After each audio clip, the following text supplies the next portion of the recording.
Alright, today we're going to be learning about how to find square roots.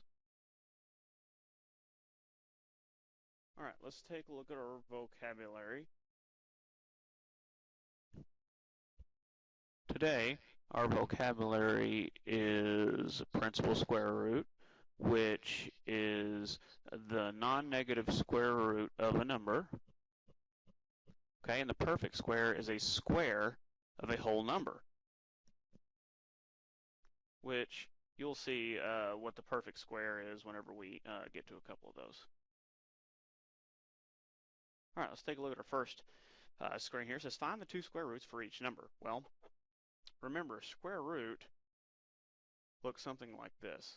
Okay, that's what our square root symbol looks like. So we're looking for the two square roots for the number 25. Now, there are two square roots for number 25 because if you think about it, we know that one of those square roots is going to be 5.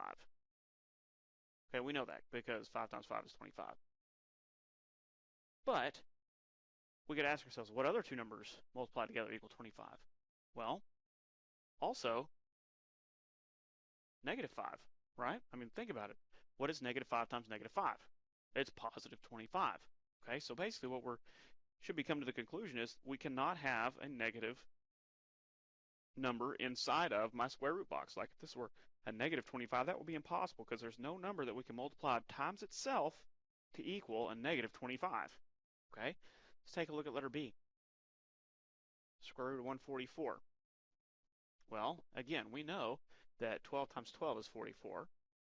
And the second number to go along with that is going to be negative 12 because, again, we know that negative 12 times negative 12 is also going to equal positive 144. All right, let's take a look at our final one, the square root of 289. Well, the square root of 289, this one's a little bit more difficult. People ask me all the time, well, how do you figure out the square root? What's the shortcut? Well, there's not really a shortcut other than using a calculator, and we're not doing that. So we're kind of guess and check, I guess. Okay, so think about it. We know 10 times 10 is 100, so it's got to be bigger than 10.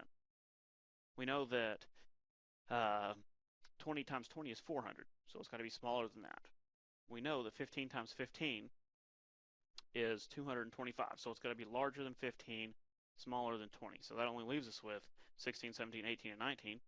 Okay, so if we were to try 17, you would actually find out that that's going to be 289. So we know that my square root of 289 is going to be 17, and also negative 17. Okay, it's that simple.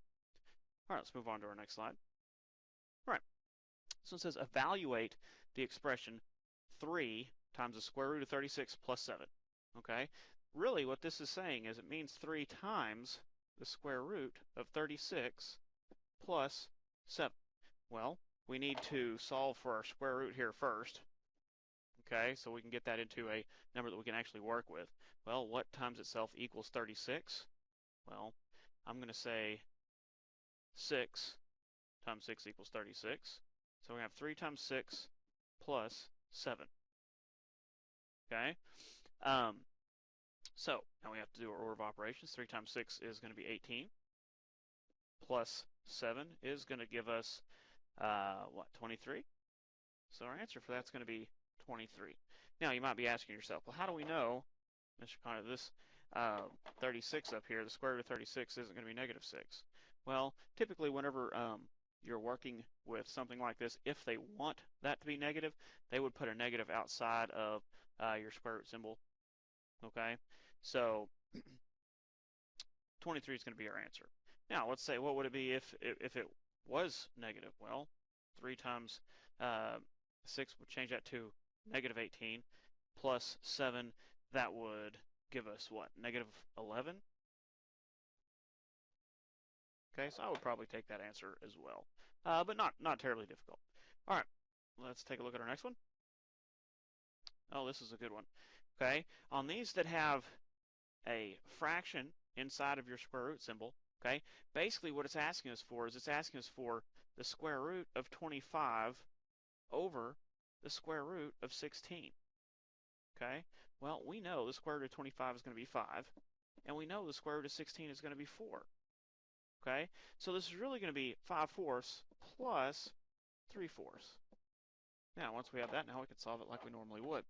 Now, if you remember your rules for fractions, our denominator has to stay the same. And since we also have to have a common denominator, but fortunately this one is already a common denominator. And then we add 5 plus 3, which gives us 8. Well, 8 over 4, if we simplify that, that simplifies down to 2. Okay?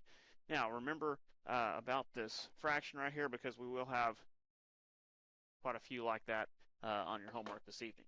Okay, but it's not hard. Just remember to figure out your square root of your top one and then your square root of your bottom one, and then solve it like you normally would.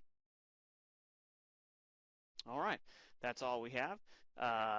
You guys should do well on this, and we'll see you tomorrow.